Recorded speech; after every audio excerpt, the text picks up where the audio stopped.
Well, folks, I am live for about 15 to 20 minutes. I hope everyone's doing well. And if this is your first time watching the podcast as well, if you could subscribe to the channel, would be really appreciated as well. We're growing for that 15,000 and hopefully 2023 might hit big heights in the channel. We never know, might hit the 20,000. Fingers crossed, but I'm happy what I have. And these are all phenomenal subscribers. And enjoy coming on, enjoy doing the content for you. And I want to give a massive thank you to every single one of you that have given me a like or give me a comment over the last while and lovely thoughts over the last couple of weeks as well. We've gone through difficult times, but we're here to talk about Celtic. We're here to talk about the third signing already. Could say in this window, the window hasn't even opened yet. And we're making signings, which is great to see. It's great to see Ange as well ahead of the game. It's great to see Michael Nicholson's ahead of the game. We're at the bagging an MLS player, two J League players, potentially talks of K League players. So do join in on the podcast. I'll be on till about for another 15, 20 minutes because I'm heading off to Dublin. Heading to Dublin for 2 days and then be back for the derby. Don't know where I'm gonna watch the derby. I'm going out and going on the piss and I'm gonna enjoy it like all yous are, whoever drinks or goes out and enjoys it. So get the comments in, tell me where you're watching from, and I'll answer as much questions as you can as well. So the girl I'm seeing got me this as well, little belt of a boys little wristband. So yeah, it's cracker. So give you a lowdown on the player that we signed. If you don't know much about him, he's a defensive midfielder and he can play right back and centre back. 25 years of age, 5'10", the most valuable player in the J League, 4 caps for Japan, and signed him back in the start of 2001 as well. So this is a guy that was playing third tier Japanese football less than 3 years ago, and now he's going to be playing for the champions of Scotland. So exciting times. Let me know what the sounds like as well. Let me see, hopefully we'll start seeing Alistair Johnson as well getting a bit of time soon in January for Celtic in the Celtic short, and obviously Karabashi as well. But good result today for the Celts. Fair play to the fans that went to the B game. I was literally walk around the corner from it from Celtic Park, but good result, 5-2, 5-2, and a dress rehearsal for the big one, the big one, the big game on Monday, and I'm saying Sunday. I'm flying back on Sunday, and obviously the game is on Monday. It's so weird to say a game on Monday, isn't it?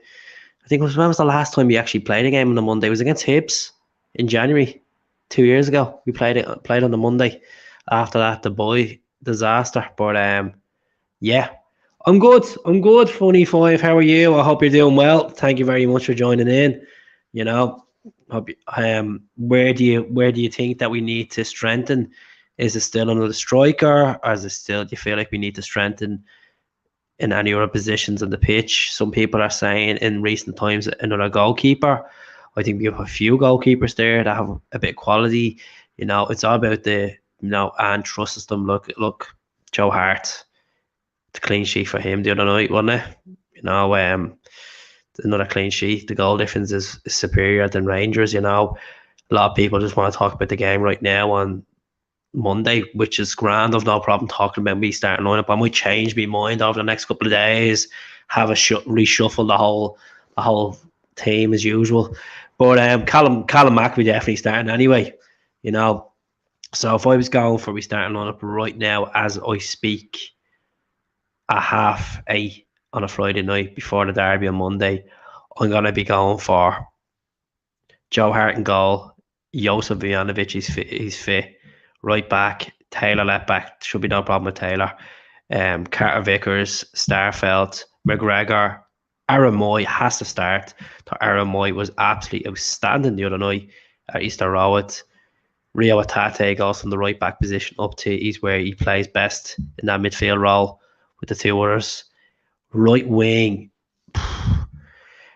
do you go for Liel Abada for pace? Do you go for Jamesy for experience? Do you go for Jota on the right?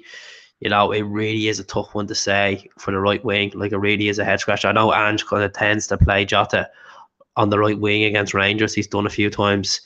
Me hard to say go for Jota, to be honest with you, but my head is saying go for Jamesy for experience.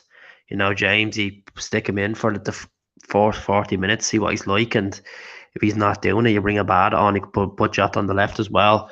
There's a lot of choices you have with regards to the front three. Well, the two flanks. Left, you could play Jota. You could go for Moyeda. You might. You could play Jamesy on the left. Sometimes he plays Jamesy on the left. You could play Haksmanovic there as well. You could play him on the right as well. It really is a head scratcher for you. And then up front, you got either Kyogo or Giakoumakis. Kyogo, obviously, he's 15 goals this season. You go with Kyogo for the goals, but Giakoumakis, you go for the temperament, the physicality. Doesn't get bullied off the ball. Done an unbelievable shift at Ibrox the last time he was there. Oof, it really is a tough one. So I'm going for. We're just in flying road. Just Ange. That's it. I'm gonna go for Kyogo front on Monday. That's who I'm going for. Kyogo front. I think he's gonna go with Moyeda on the left, and then he's gonna go for probably Jota on the right. That's what I'm thinking. He's gonna go for. He might. He might not. He might go for a bad. He might just. He'll have Michael Beale with his Ian Beale crying face on him, confusing what's going on. But look, for a club, for a lad of his nature to even say, like, guy has feck all managerial experience, that he's there claiming that Rangers should be on top of the league and all this, like, it's delusional stuff. It is delusional stuff. He's not right in the head. I don't know what they're feeding him in Murray Park or Ibrox, whatever they're feeding him, but I'm telling you one thing, they're not right what they're saying, because, like, penalties. How many penalties have they been? Rewarded in the last 3 or 4 years? Is ridiculous. It's ridiculous, and if it comes down to brother beating or whatever you want to call them, awards a penalty to them with the VAR. Will not be surprised with the officiating team. Willie Collins is going to be the VAR referee. Will not be surprised, to be honest with you. So what we need to do is go to Ibrox, where 700 odd fans clap on the 6 minute for that young boy, for that 6 month boy that passed away, the Rangers fan. Get over and done with. Show that we actually have a bit of class about us, and get on the pitch and do the football, play football right way. And that's the way to be. Max, I didn't get to see the game because I was working, but I was obviously keeping tabs on the score and stuff like that. Great result. Obviously, you're probably at it. Rockavata, wow, what a performance by him. Just the whole team looked like a good unit, didn't he? But yeah, the B team were absolutely class today. Like, obviously an own goal from Rangers as well, which even makes it better. But yeah, we just need to go out there and play well, play to our strongest point, do what we do, regardless if it's Rangers, regardless if it's Ibrox. Just go out there and just conduct ourselves and keep them quiet. Score early, keep them quiet. Keep it at bay. I think Starfelt the other night needs a bit of recognition as well. I think he was really good against Hibs, clearing everything. I was going through the comments. I'm going to be jumping off in about literally 10 minutes, folks, because I'm going to Dublin tonight. So flight is at 10 o'clock. So instead of pop on just to communicate with you, see how he's all getting on. Bill and Nearest today coming out with the shit. They're better than us. They're absolutely deluded. Yeah, that's it. Like, look at, actions speak louder than words. Stats speak, and that's what you do. Yeah, it was a class. Done a video. Very good. Very good. That's it.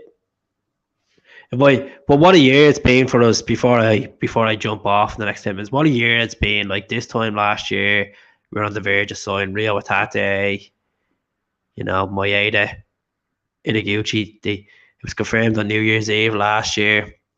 There was songs got around of a lorry load of Japanese volunteers approaching the Lennox town and all this, like, these kind of lyrics and all, or these words. But what a year it's been. Like, with Clint taking the league back, Glasgow's green and white. We got to the Champions League this year. A few away trips for our amazing fans. We started the season off quite well. We're 9 points clear. Going into 2023, we've done some really good signs. We've done like getting Carter Vickers on the permanent, getting Jota on the permanent. It's been a really good one. And most of all, the biggest thing for a Celtic fan is look at what happened in May when we won the league, and the likes of Merton City was just green and white. It's just great to see that vibe back with Celtic fans, and it's been a phenomenal year. We've seen so many goals being scored, over 100 goals and stuff like that in the calendar year for Ange and the team. It's just been remarkable stuff. Like, comparing it to saying this is one of the best starts since the Martin O'Neill days, always 20 years ago. So Ange has done a really good job. I'm delighted that we took a chance with this guy. Obviously, some of us didn't know who he was. I've mentioned this all the time on the podcasts, that this is a guy I didn't know what he was capable of doing. It was one of these outside his typical European head, like, oh, he's done fuck all in Europe. He's managed a Greek team for a couple of months and that's it. But, came into the club, took over from a shit mess what Neil Lennon left, what the board left, and came in, brought his own style of players in, a couple of, with this Japanese player work, will this system work? There was a lot of that stuff, but, the 4-3-3 system has worked wonders for us. It's won us titles, it's won us the League Cup, and we're learning curve in the Champions League. We had a good few Europa League games on the end as well. Well, obviously 2022 we were obviously in the Conference League and the 2 games, and then the Champions League. So a lot to look forward to this year coming. We'll all look forward to these new faces coming in. Obviously, we have 3 derbies on the horizon as well this season. We have a Scottish Cup to look forward to. We have a League Cup to look forward to, League Cup semi-final. So it is exciting times as a Celtic fan, and it's great to have that vibe. It's great to have that, feeling that, people are not arguing with each other like they were 2 or 3 years ago on social media saying, oh, F out this. Like, everyone's entitled to opinion, but having an argument with another fan over a particular player's form and slating them, like, it's not. I didn't really much read into it, Michael, to be honest with you. I seen that he basically tipped us to win 2 ways. We've been in the park and all that. I didn't read the article, to be honest with you. I hate sitting there reading stuff. I'd rather just hear someone talk about it. That's the type of person I am. I just show your attention spam. Don't read the papers. just a quick snip bits and bobs and put it together, and that's the way it is. But in regards to Neil Lennon, I don't know what's going to happen to him and his career. Obviously he got the boot from Amoni. He's back in Scotland, as we all know. Is it a case that Lenny needs to move down south to try and get a job again, or is he going to go to punditry, or is he going to be, what is he going to do? I don't really know, but like Neil bring a lot of good memories to Celtic fans. Obviously as a player, he was a phenomenal player for Celtic, done the job in that midfield. Didn't score many goals. He was just a holding midfielder. Obviously Martin signed him. Then he done good as a manager in his first term. Came back, won a treble with us. Won a couple of trebles. And then unfortunately his final season, they kind of tarnished his legacy to most fans, and I don't want to see it that way, to be honest with you. I think a lot of people hold that grudge against him over that title that season, that just everything, the world was in a bad mess, and the actions of the club going to the boy, to the defeats, and the way he dealt with the media, it did at the time. It made me really, really despise of that man being our manager that season. And when he left, a couple of months after he left, I was like, I'll just let it go. Just let it go. At the end of the day, he probably had a lot going on in his life and we didn't know about. And, he's a manager that had what?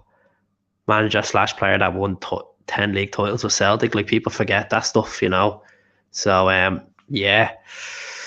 but that's the past. Lenny will be in Celtic folklore. And look, folks, I'm going to jump off to get a notification there that the taxi's on the way. So I will speak to you all tomorrow, hopefully sometime, if we can get on tomorrow night. If not, it'll be Sunday night. I'll get a preview done for the derby, and we'll speak to you on Monday morning as well. So do subscribe to the channel. I'll speak to you all soon. Hell.